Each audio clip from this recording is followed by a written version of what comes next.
فأعوذ بالله من الشيطان الرجيم وأحل الله البيع وحرم الربا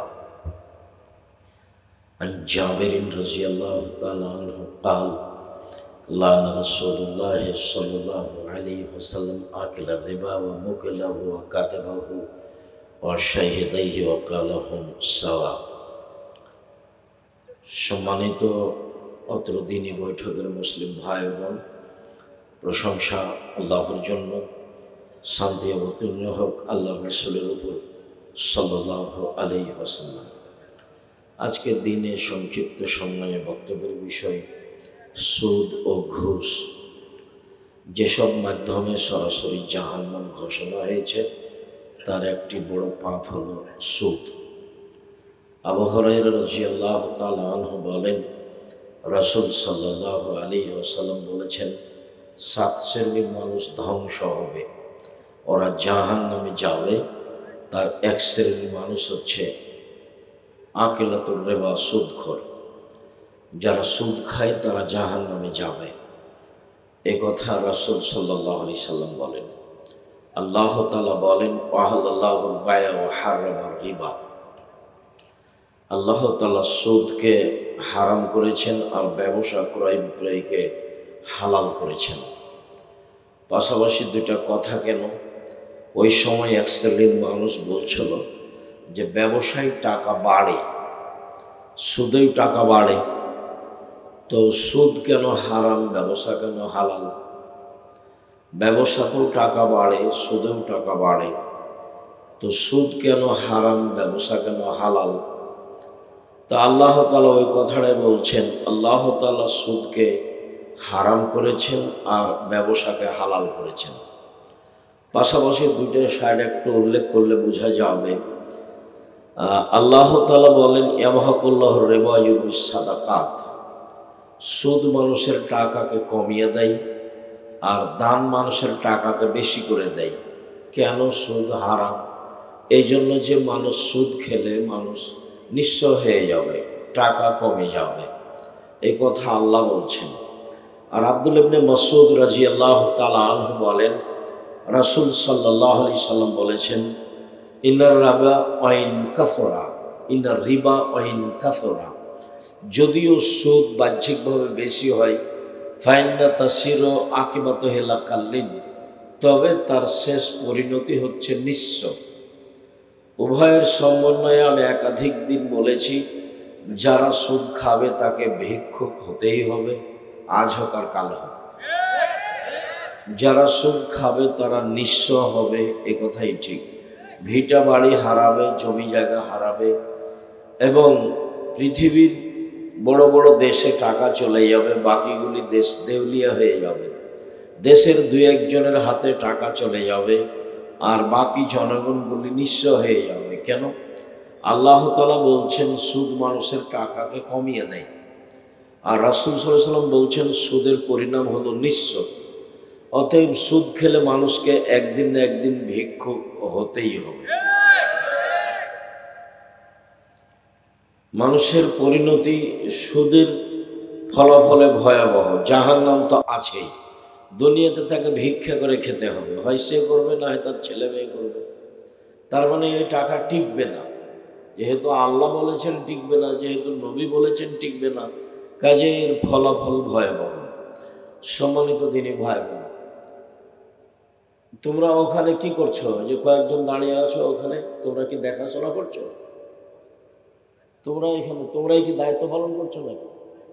দায়িত্ব পালন করো, তাহলে সামনে আসো, নাহলে এখান থেকে সরে যাও, ওদিকে যাও, দোকানপাট আছে ওদিকে ঘুরবে যাও।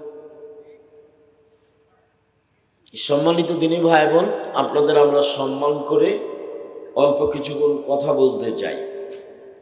আর যারা দাঁড়িয়ে এখানে সেখানে আছে, ওর জন্য আমি দায়ী না, ওর বাপ দায়ী। ওর বাপই জবাবে যে আপনারা হিসাব এসেছেন, বক্তব্য দিচ্ছেন, তা আমার ছেলে দোকানে কেন, আজকেই তাকে চানাচুর বিস্কুট কিনতে হবে? জবাব আমি দিব, ওর বাপে দেখ, জন্ম ওর বাপে দিয়েছে, ওর বাপই জবাব দিবে। বহুদিন বলা আছে 7 বছর বয়সে ছেলেকে নামাজ পড়তে হবে, 10 বছর বয়সে পিটাতে হবে, 15 বছর বয়সে নামাজ পড়ে না, সালাত আদায় করে না, তখনও বাপ বেঁচে আছে, এ কথা ঠিক নাই। কাপুরুষ বাপ বেঁচে থেকে কি হবে?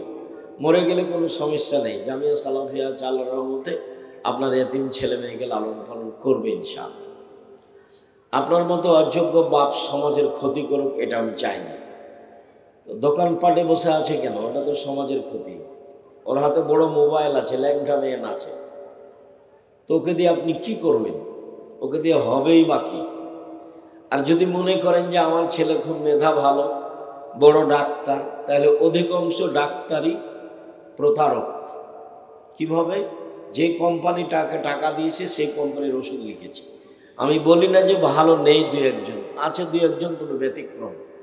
তো যদি আপনার ছেলে এত টাকা খরচ করে ডাক্তারি শিখে যদি আর একজন কোম্পানির ঔষধের নাম লিখে, তাহলে ওকে আপনার দিয়ে কি হলো? চাঁপাইনবাবগঞ্জের ভাষাতে আমও গেল, ছালাও গেল, কাঁদতে কাঁদতে দুই চোখও গেল। আর যদি বড় ইঞ্জিনিয়ার হয় আপনি মনে করেন, তাহলে ও চোর। সাধারণত ইঞ্জিনিয়ার চোর, টাকা চুরি করে এখানে সেখানে, যেটা আপনি জানেন। ওকে দিয়ে জাতির কি করতে পারেন? জনগণের কি করতে পারেন? ঠাকুর গান লিখেছে, আপনার ছেলে ঘুম থেকে উঠে গিয়ে বলে, ও কালিমা তোমার আকাশ, ও কালিমা তোমার বাতাস। আপনার ছেলেও বলে। তো একে দিয়ে আপনি কি করতে চান? ও জাতির কি করতে পারে? না আপনি পারবেন, না আপনার স্ত্রী পারবে, না আপনার ছেলে পারবে, না আপনার মেয়ে পারবে। আপনার তো লক্ষ্য উদ্দেশ্যই নাই। আপনি খান আর হাত পায়খানা করেন আর দিন কাটান। এ দিয়ে তো কিছু হবে না জাতির। এ দিয়ে তো জাতি ধ্বংস হয়ে গেছে, আরো হচ্ছে, হবে। সম্মানিত দিনী ভাই বোন, বলছিলাম ব্যবসা কেন হালাল? অবাক হতে হয়। বহুদিনই বলেছি উপার্জনের পথ তিনটে চারটে। একটা হলো দিন মজুরি, সন্ধ্যায় টাকা শেষ। আর একটা হলো চাকরি, সাধারণত 25 দিনে টাকা শেষ হয়। আর একটা হলো জমি চাষ, সমান সমান, না হলে লস। আর একটা হলো ব্যবসা। তখন আল্লাহ রসুল বলছেন, পার্টনারে যদি মানুষ ব্যবসা করে, তিনজনে যদি ব্যবসা করে, চতুর্থ জন আল্লাহ, দুইজনে যদি করে তাহলে তৃতীয় জন আল্লাহ, মানে তাতে বরকত বেশি হবে। তো একজন যদি আর একজনকে ফাঁকি দিয়ে 10 টাকা সরিয়ে নেয়, তখন আল্লাহ বলবেন যে তোমরা থাকো, আমি গেলাম। তার মানে এখন মারামারি লেগে যাবে, মামলা হবে, তারপর একজন নিঃস্ব হয়ে যাবে, একজন পালিয়ে যাবে। আর যদি একা একাই ব্যবসা করে, তখন আল্লাহ রসুল বললেন, আত্তাজির আস-সাদিক আল আমিন এখনো ইয়াউমুল কিয়ামা মা শুহাদা ওয়াস সিদ্দিকিন ওয়াল আম্বিয়া, সত্যবাদী বিশ্বস্ত ব্যবসায়ীরা বিচারের মাঠে নবীদের সাথে থাকবেন, শহীদদের সাথে থাকবেন, সিদ্দিকদের সাথে থাকবেন। কিন্তু অবাক কথা, নবীদের সাথে তো সহজে থাকা যায় না।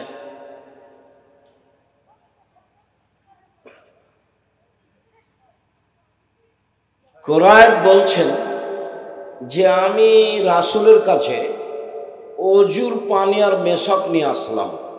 তো আল্লাহ রসুল আমার উপরে খুশি হয়ে বললেন, সাল সালমা সে, তোমার মন যেটা চায় সেটা চাও।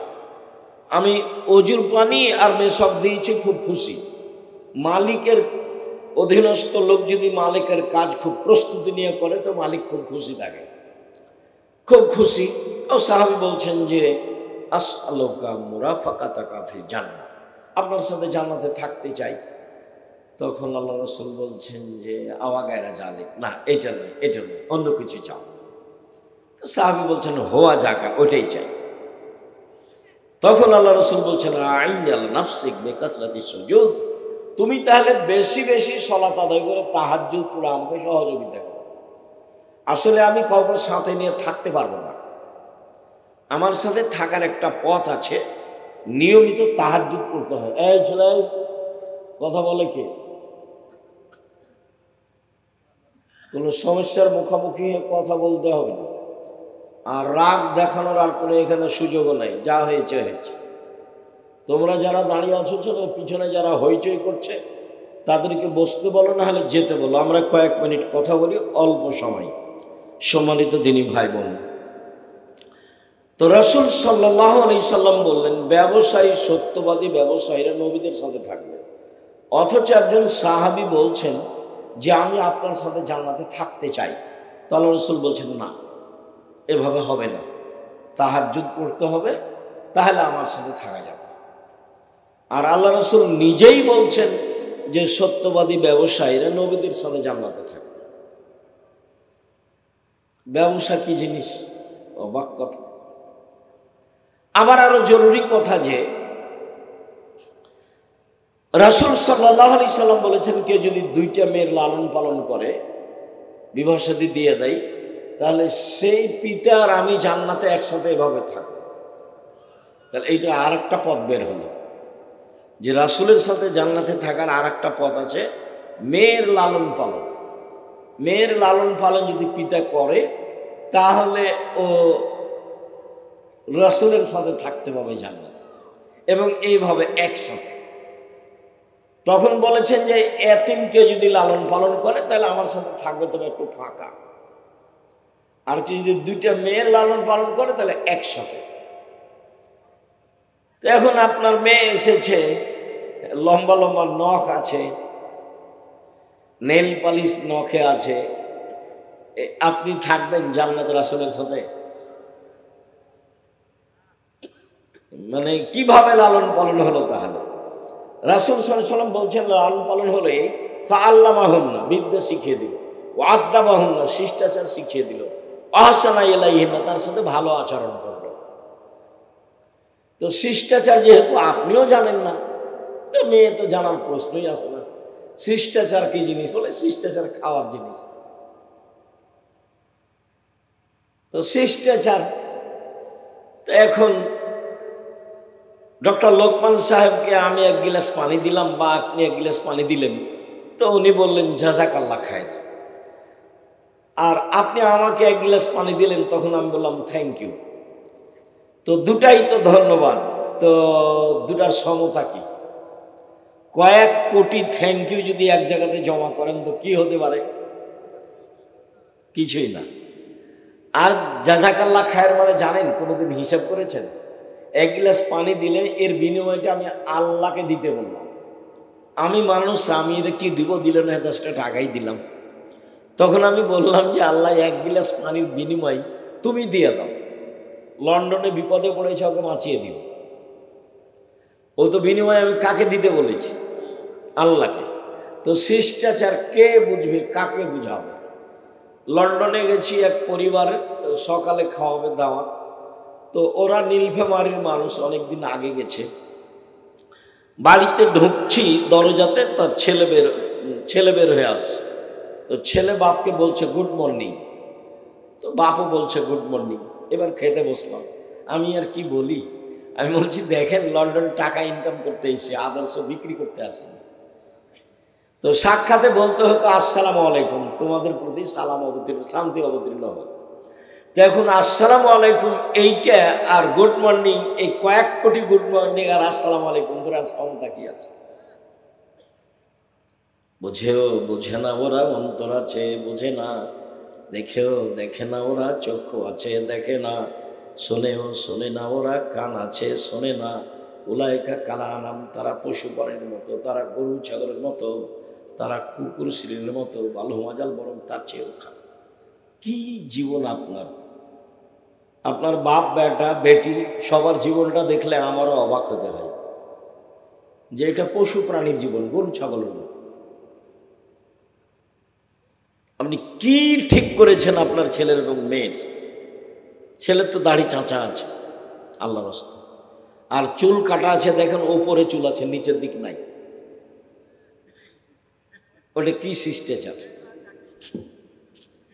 এগুলো আপনি বাপ আসলে দুঃখিত। সম্মানিত দিনী ভাই, আল্লাহ তাআলা সুদকে হারাম করেছেন আর ব্যবসাকে হালাল করেছেন। এই জন্য সুদ হারাম কেন? সুদ খেলে মানুষ নিঃস্ব হবে কেন? আমিও নিজে ওইভাবে বুঝতাম না। একদিন আব্দুল্লাহ বক্তব্য দিচ্ছে, তো আমি চেয়ে আছি কি বলে। তো বলার এক পর্যায়ে বলছে যে সুদ খেলে মানুষ নিঃস্ব হবে কেন? তো যেভাবে বললো সেভাবে আমি কোনোদিন অতীতে বুঝিনি। সেটা হলো এই যে সুদ খেলে টাকার উপরে জুলুম করা হয়। কেন? টাকার জন্ম হচ্ছে বিনিময়ে ব্যবহার হওয়ার জন্য, মুদ্রা। আমি 1 কেজি বেগুন নিয়েছি, বিনিময়ে কি দেব? টাকা। আমি 5 কেজি চাউল নিয়েছি, বিনিময়ে কি দেবো? ডলার। আমি 10 কেজি চাউল নিয়েছি, গম নিয়েছি, বিনিময় কি দেবো? রিয়াল। তাহলে মুদ্রার জন্ম কি জন্য হয়েছে? বিনিময়। তো যখন আপনি টাকা দিয়ে টাকা নেবেন তখন কি আর বিনিময় থাকলো? তখন আপনি ওই মুদ্রাটা যে উদ্দেশ্যে আল্লাহ সৃষ্টি করেছেন সেটা আর আপনি রাখলেন না, তার উপরে জুলুম করলেন। তো যার উপরে জুলুম করবেন সেই জিনিস থাকতে পারবে না, চলে যাবে। মৌলানা লোকমান সাহেবকে নিয়ে এসে, ওনারা উচ্চ শিক্ষিত মানুষ, নিয়ে এসে কিছু না বিছিয়ে বলছেন মাঝাতে বসেন। তো খানিক ইতস্তবোধ করে থেমে বলে, থাকো বাবা আমি গেলাম। কেন? উনি বুঝবেন যে আমার সম্মান করা হলো না, হচ্ছে না, তো এমনিতেই চলে যাবে। এর নাম জুলুম। তো টাকা যখন বুঝবে যে আমার সম্মান করা হচ্ছে না, তখন ও কি হবে? চলে যাবে, ও যাবে। ওর উপরে জুলুম হলে ও থাকতে পারবে না। এই জন্য ফলাফলে মানুষ নিঃস্ব হবে। আল্লাহ বলছেন, আল্লাহ রাসূল বলছেন। টাকার জন্ম কেন বলেন তো? বিনিময়। বিনিময় ব্যবহার হওয়ার জন্য। ঘড়ি কিনেছেন, টাকা দিবেন। চাউল কিনেছেন, টাকা দিবেন। তেল কিনেছেন, টাকা দিবেন। আর টাকা দিয়ে যখন টাকা নেবেন তখন কি বিনিময় হলো? হুবহু এটা হলো। যার জন্য এটা হারাম। মানুষ সুদ খেলে ও নিঃস্ব হয়ে যাবে। জাবের রাদিয়াল্লাহু তাআলা আনহু বলেন, লাআনা রাসূলুল্লাহ সাল্লাল্লাহু আলাইহি ওয়াসাল্লাম আকিলের রিবা ওয়া মুকিলাহু ওয়া কাতাবাহু ওয়া শাহিদাইহি। যে সুদ খায় তার উপরে অভিশাপ, যে সুদ দেয় তার উপরে অভিশাপ, যে সুদের অঙ্ক লিখে তার উপরে অভিশাপ, যে সুদের সাক্ষী থাকে তার উপরে অভিশাপ। সবাই সমান, এরা কেউ জান্নাতে যাবে না। ব্যাংকের লেনদেনে সাক্ষী লাগে, কলম দিয়ে তো চলে, সেটা আপনার চোখের সামনে। রাসূল সাল্লাল্লাহু আলাইহি সাল্লাম বলেছেন, লানা রাসূলুল্লাহ সাল্লাল্লাহু আলাইহি আকিলুর রিবা ও মুকিলাহু অল ওয়াসিলাতা অল মুস্তাওসিলাতা অল ওয়াসিমাতা অল মুস্তাওসিমাতা অন নামিসাতুল মুতানাম্মিসা। আল্লাহ অভিশাপ করেছেন, আল্লাহ রাসূল অভিশাপ করেছেন যে সুদ খায় তার উপরে, যে সুদ দেয় তার উপরে, যেসব মেয়ে পরচুলা ব্যবহার করে তাদের উপরে, যারা পরচুলা ব্যবহার করে খোপা বড় দেখায় এদের উপরে অভিশাপ, এদের উপরে গজব। যেসব মেয়েরা উল্কি করে গায়ে দাগ দিয়ে নেয় তার উপরে অভিশাপ। যেসব মেয়েরা ভুরু তুলে চিকন করে ওদের উপরে অভিশাপ। যেসব মেয়েরা দাঁত ছিলে চিকন করে ওদের উপরে অভিশাপ। রাসূল সাল্লাল্লাহু আলাইহি ওয়াসাল্লাম বলেন। সম্মানিত দ্বীনী ভাই বোন,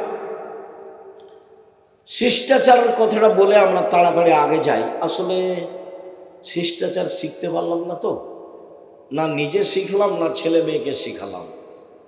নবীগণের শিষ্টাচার 10টি, নবীগণের খাসলাত অভ্যাস 10টি।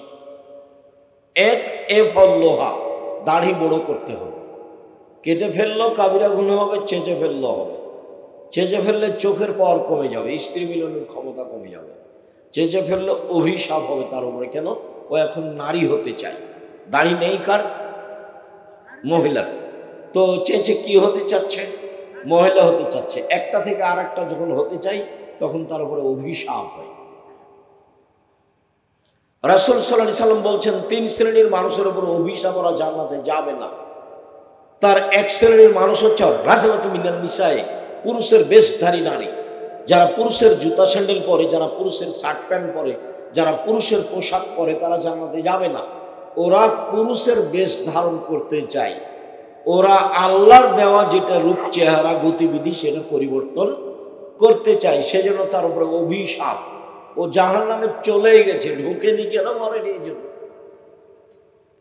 3 শ্রেণীর মানুষ জান্নাতে যাবে না। তার এক শ্রেণীর মানুষের সাথে আপনার এই কুষ্টিয়ার খুব মিল আছে। সেটা হলো যারা বিড়ি, তামাক, জর্দা, সিগারেট, গুল খায়, ব্যবসা বাণিজ্য করে, তারা জান্নাতে যাবে না। বিড়ি, তামাক, জর্দা, সিগারেট, গুল আপনি কোন শরমে খান? ওটা তো হারাম খাদ্য। ওকে আবার কুকুর শ্রীগাল খায় না, ওই তামাকের পাতা গরু ছাগল খায় না। সেটা আপনার রুচি হয় কেমনে? আপনাকে খারাপ লাগে না কেন?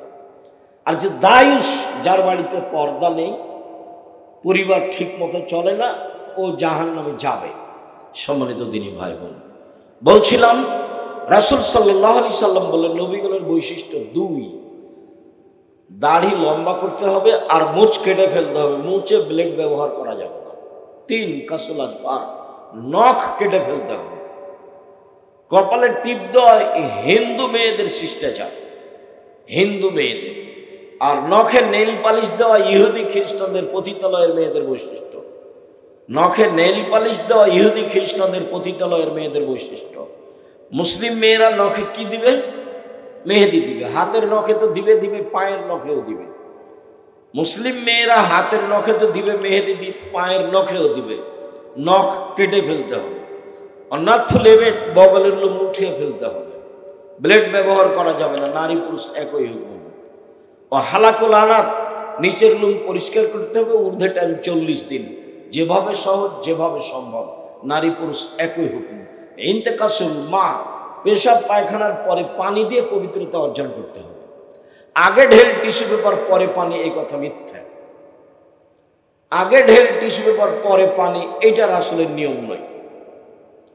পবিত্রতা অর্জন করতে হবে সরাসরি পানি দিয়ে, তারপরে হাত মাটিতে বা আরো মেজে নেওয়ার অনেক পথ আছে। এখন পানি নেই তখন ঢেল টিস্যু পেপার, এটাও শরীয়ত। আবার ঢেল নিয়ে 40 কদম হাঁটা, এইটা তো কেমন জিনিস আপনি বুঝছেন। আবার খক খক করে কাশা, আবার পায়ের উপরে পা উঠানো, এটাই যদি ধর্ম হয়, এটা যদি পবিত্রতার মাধ্যম হয়, তো আপনি ঢেল নিয়ে হাঁটেন, আপনার স্ত্রী হাঁটে না কেন?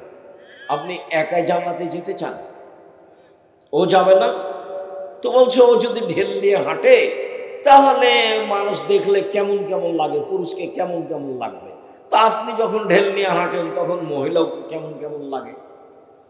আপনাকে যেমন যেমন লাগে তাকেও কেমন কেমন লাগে, তাকেও তেমন তেমন লাগে। অতএব ধরে নিতে হবে এটা শরীয়ত নয়, এটা শরীয়ত নয়, এটা রাসূলের পদ্ধতি নয়, এটা রাসূলের বৈশিষ্ট্য নয়। রাসূলের শিষ্টাচার হলো পেশাব পায়খানার পরে পানি দিয়ে পবিত্রতা অর্জন করতে হবে। বলছে আব্দুর রাজ্জাক সাহেব, পেশাব চলে আসে, আপনি 40 কদম কেন, 40 ঘন্টা পরে যদি আপনি ঢেল ফেলেন তবু মনে হয় পেশাব আসলো। কেন? আপনি এখন শয়তান ধরেছে। শয়তান সবসময় আপনার ভিতরে অসহসা জাগাচ্ছে, মনে হল এই পেশাব আসলো, এই পেশাব আসলো, আর মানে ফিরে আসতে পারবেন না।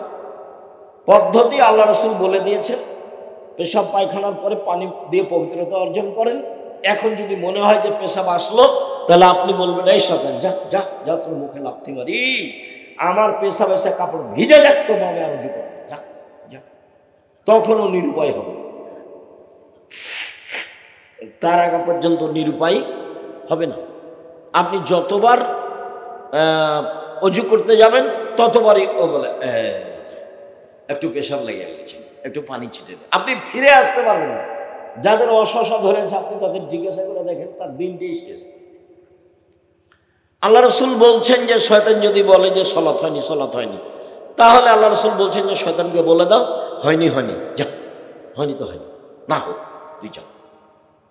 আল্লাহ রাসূল বলে দিয়েছেন পদ্ধতি, সহজ পদ্ধতি।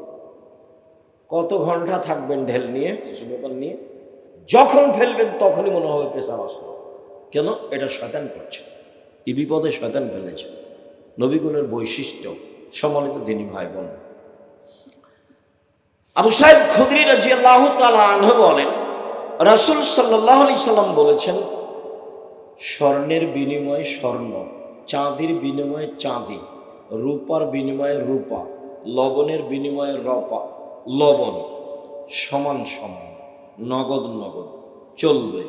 ফালা তুসিফু, তোমরা একটা দিয়ে আর একটা বেশি নিও না, নগদ নগদ করো, একটা দিয়ে আর একটা বেশি নিও না, তার নাম সুদ।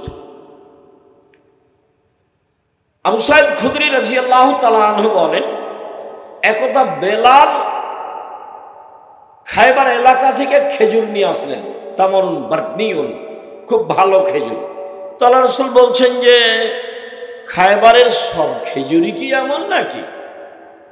তখন সাহাবা বলছি না, এইগুলো আমি 1 সা কিনেছি 2 সায়ের বিনিময়ে, 1 কেজি খেজুর কিনেছি 2 কেজির বিনিময়ে, 2 কেজি দিয়েছি তখন 1 কেজি আমাকে দিয়েছে। তখন আল্লাহ রসুল বলছেন আইনুর রেবা, ও এটাই তো আসল সুদ, ও এটাই তো আসল সুদ, ও এটাই তো আসল সুদ। যেটা নগদ নগদ বেশি হয় সেটাই তো সুদ, যেটা নগদ নগদ বেশি হয় সেটাই তো সুদ। টাকা দিয়ে 20 টাকা দিলাম, চলে আসলো কদিন পরে 30 টাকা, এটাই তো নগদ নগদ সুদ। সুদ চিরদিনের জন্য হারাম। আব্দুল্লাহ ইবনে হানজালা বলেন, রাসূল সাল্লাল্লাহু আলাইহি ওয়াসাল্লাম বলেছেন, মায়াকুল দিরহাম রিবা ওয়া আলাম আসাদ্দু মিন সিত্তাতি সালাসিনা জিনিয়া। কেউ যদি জেনে শুনে 1 টাকা সুদ খায়, 36 বার জেনা করে যত পাপ হবে, 1 টাকা সুদ খেলে তার চেয়ে বেশি পাপ হবে। জেনার পাপ, অবিবাহিত ছেলে যদি জেনা করে 100 লাঠি পিটে এলাকা থেকে তাড়িয়ে দিতে হবে। বিবাহিত ছেলে মেয়ে যদি জেনা করে তাহলে তার অন্তত পৃথিবীতে বেঁচে থাকার সুযোগ নেই। 3 শ্রেণীর মানুষকে হত্যা করতে হয়, 2 শ্রেণীর মানুষের বাঁচার পথ আছে। 1 শ্রেণীর মানুষ, একজন বলল আমি কোরআন মাজিদ মানি না, তো তাকে সরকারিভাবে ফাঁসি দিতে হবে। তো ফাঁসির মঞ্চে নিয়ে যাওয়া হয়েছে, ফাঁস গলায় দেওয়া হয়েছে। তখন বলছে না না, ভুল হয়েছে, ভুল হয়েছে, ভুল হয়েছে, কোরআন মাজিদ আল্লাহর বিধান, তাহলে তাকে ফাঁস থেকে নামিয়ে নিতে হবে। অথচ সে পাপ করেছিল, হত্যার যোগ্য পাপ, ফিরে আসে। এটা হলো কেসাস। আপনি আমাকে মেরেছেন, আমার বাপ মা আপনাকে মেরে নেবে, তো আপনাকে ফাঁসির মঞ্চে নিয়ে যাওয়া হয়েছে, ফাঁস গলায় দেওয়া হয়েছে। আমার বাপ মা ছুটে গিয়ে বলছেন না, মাফ করে দিলাম, মাফ করে দিলাম, মাফ করে দিলাম, আমরা কেসাস নিব না, তাহলে আপনাকে ফাঁসির মঞ্চ থেকে নামিয়ে নিতে হবে। অথচ আপনি যে অন্যায় করেছেন তাতে আপনাকে হত্যা করতে হবে। 3, বিবাহ করার পরে যদি কেউ জেনা করে তাহলে তাকে সরকারিভাবে হত্যা করতে হবে। এমন কোনো পথ নেই তাকে বাঁচানো যেতে পারে। কিয়ামত পর্যন্ত কোনো পথ বের হবে না যাকে বাঁচানো যেতে পারে। তাকে যদি আবার বাঁচাতে হয়, জেনা করার পরে, বিবাহ করার পরে জেনাকারকে যদি বাঁচাতে হয়, মুহাম্মদ সাল্লাল্লাহু আলাইহি সাল্লামকে আবার পৃথিবীতে আসতে হবে। এসে বলবেন, পৃথিবীর মানুষ শুনে রেখো, আমি আবারও বলছি, বিবাহ করার পরে জেনা করলে তার ফাঁসি হবে না। যেহেতু মুহাম্মদ সাল্লাল্লাহু আলাইহি সাল্লাম কিয়ামত পর্যন্ত আর কোনোদিন ফিরে আসবেন না, কাজে এই সিদ্ধান্ত কখন পরিবর্তনও হবে না। আরো উল্লেখ্য যে এই শাস্তির কাছে আল্লাহ রাসূল নিজেই জিম্মি।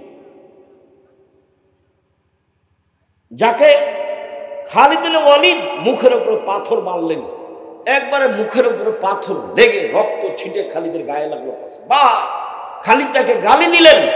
তখন আল্লাহ রাসূল বলছেন, থামো খালিদ, মাহালাল, ওকে গালি দিও না, লাকাদ তাবা লাউ তাবা তাবা সাইয়্যিদ সাল্লাল্লাহু গফিরালাহু।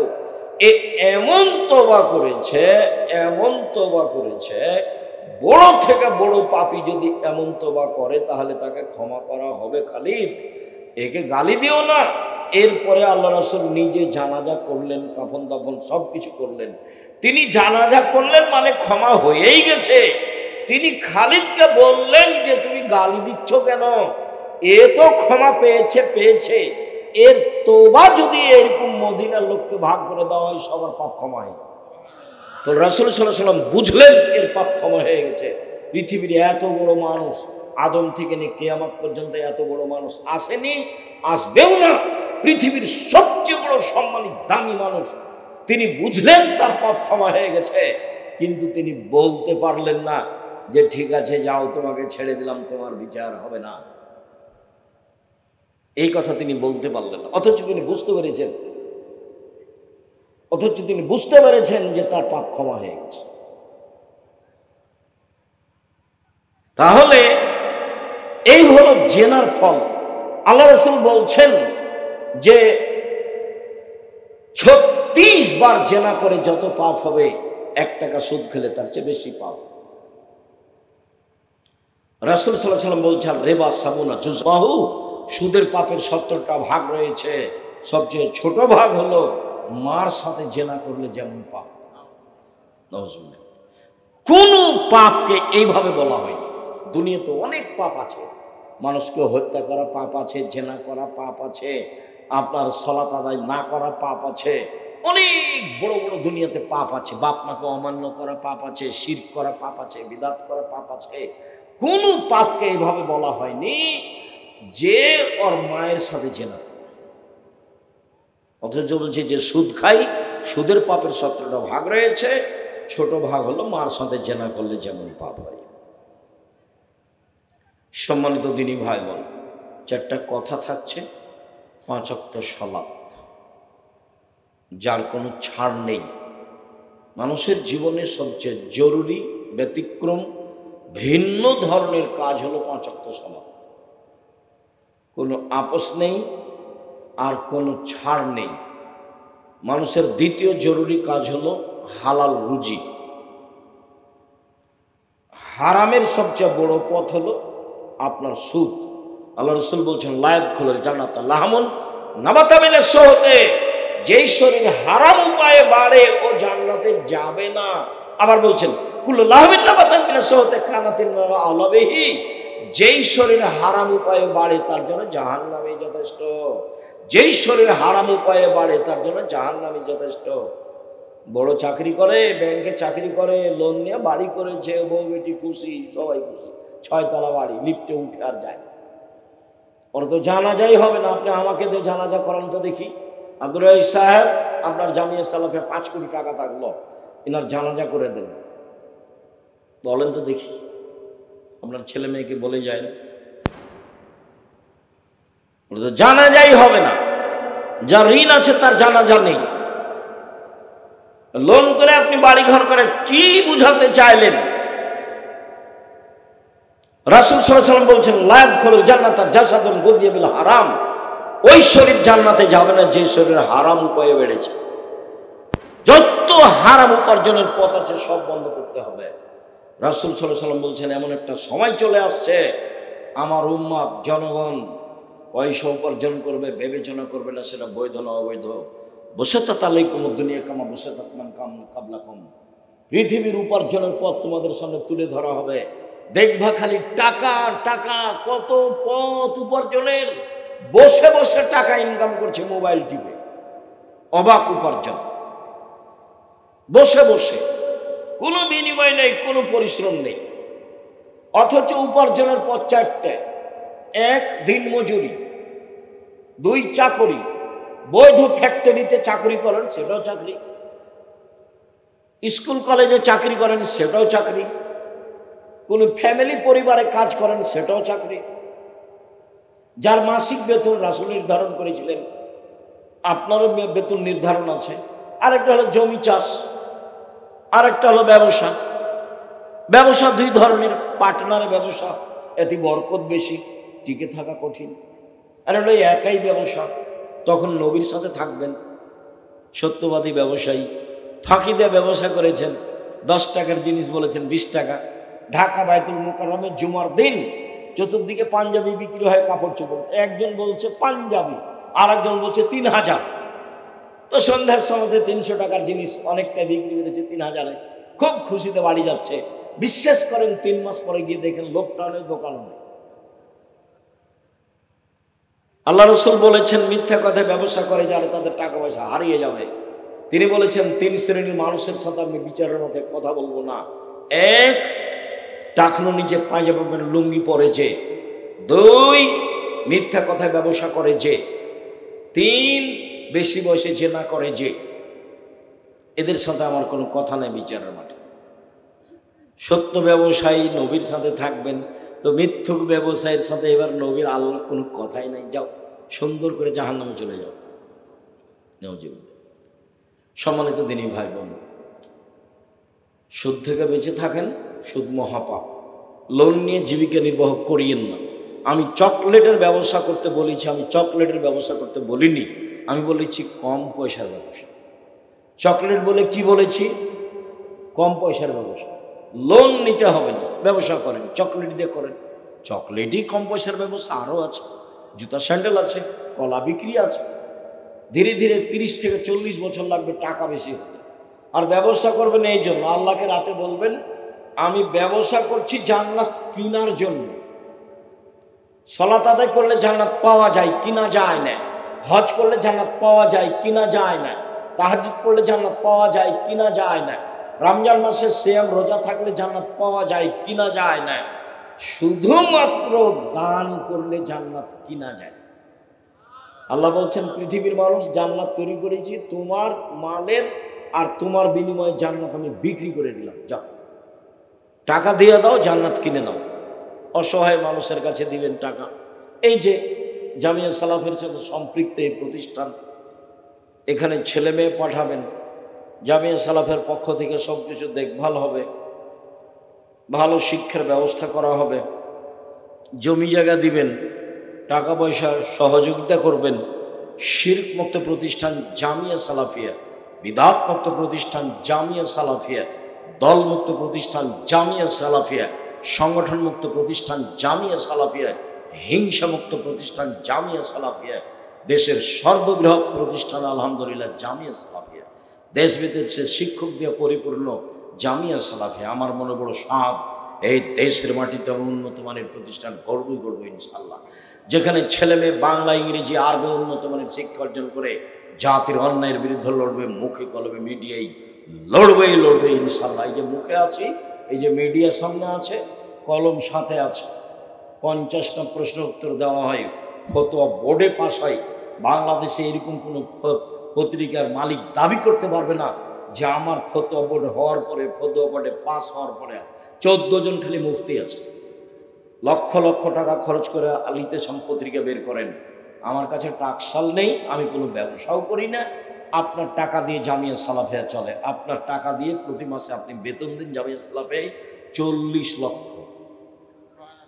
আপনি এখন ভাবেন আপনার হিসাব কুষ্টিয়ার যে কে টাকা দেয়, আমি তো কোনোদিন দিইনি।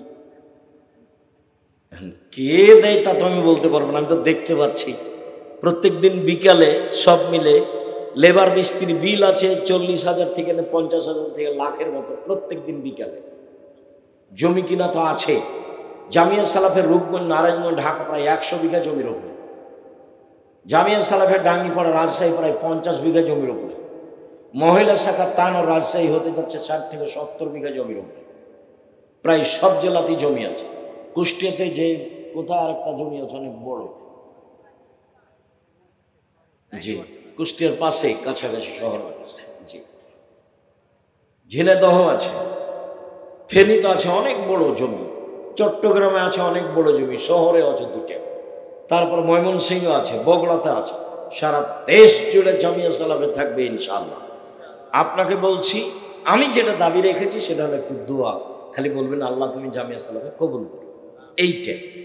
আর যেটুকু বলেছি সেটুকু হলে পতিতালয়ের মহিলা যদি কুকুরকে পানি পান করে জান্নাত পেতে পারে, জামিয়া সালাফিয়া 10 টাকা দান করলে জান্নাত হবে ইনশাআল্লাহ। কেন? এখানে কোনো শিরক নেই, এখানে কোনো বিদআত নেই, এখানে কোনো দল নেই, এখানে কোনো সংগঠন নেই, এখানে কোনো হিংসা নেই। জামিয়া সালাফিয়ার শিক্ষক কেউ কারো বিরুদ্ধে মুখ খুলতে পারবে না, এমনিতেই স্বাভাবিক ভাষা খালি জেহেনে কারোর বিরুদ্ধে কোনো কথা নেই মাথাতে। এর নাম জামিয়া সালাফিয়া। এখানে আপনারা শাখা করছেন, টাকা পয়সা দিবেন, আল্লাহকে সন্তুষ্ট করার জন্য, জান্নাত হবেই, দানের ক্ষমতা ভিন্ন। আল্লাহ নবী, আমার আব্বা মারা গেছে, জমি জায়গা টাকা পয়সা ছেড়ে গেছে, আমার আব্বা কিছু বলে যাননি, আমার আব্বার নামে দান করলে আমার আব্বার পাপ মিটে যাবে কি?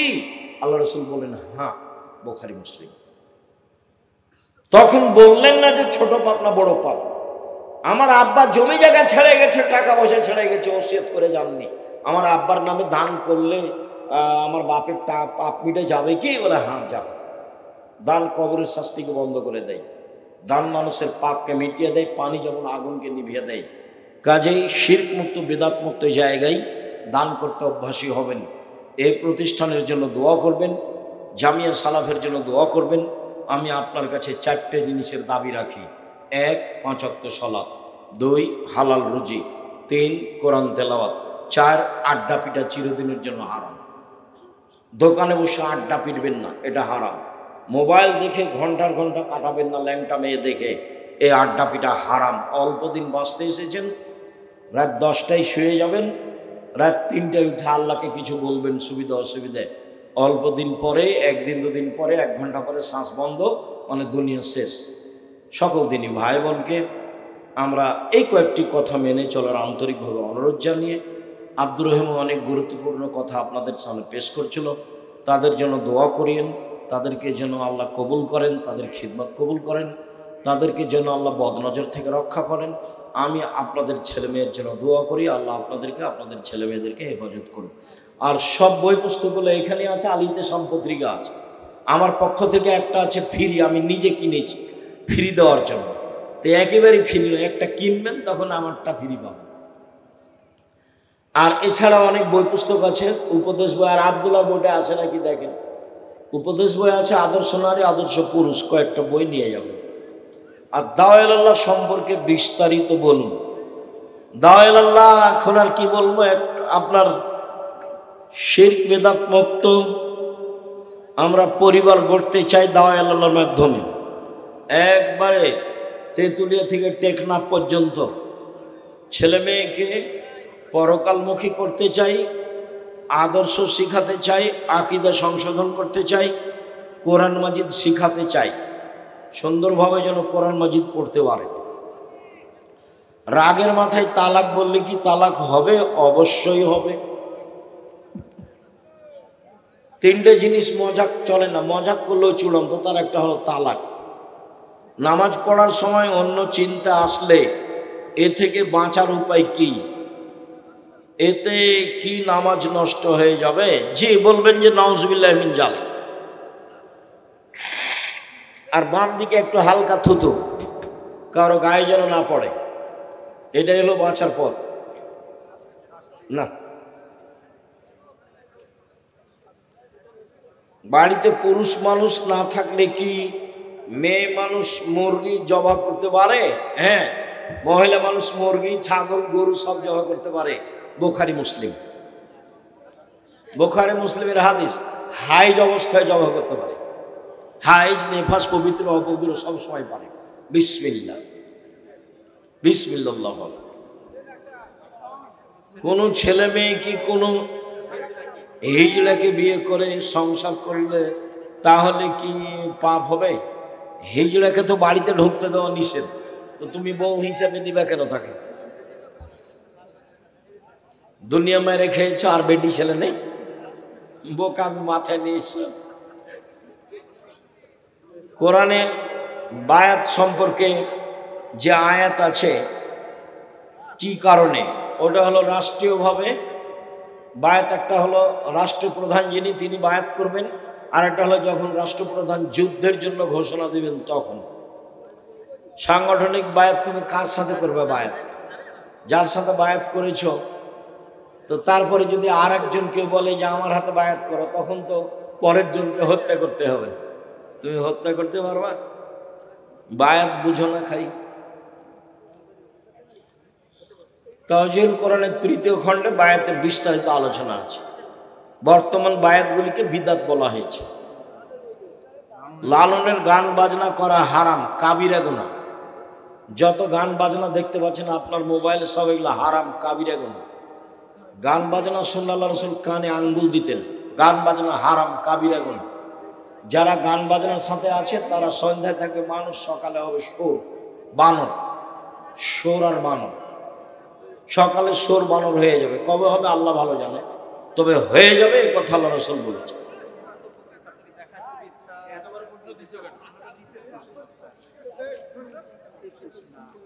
আমি আহলে হাদিস, আমাদের এলাকার সবাই আহলে হাদিস, কিন্তু সমস্যা হলো আমাদের আহলে হাদিসেরা সবাই হানাফি মাযহাবের নিয়ে খালি ভুল ধরে।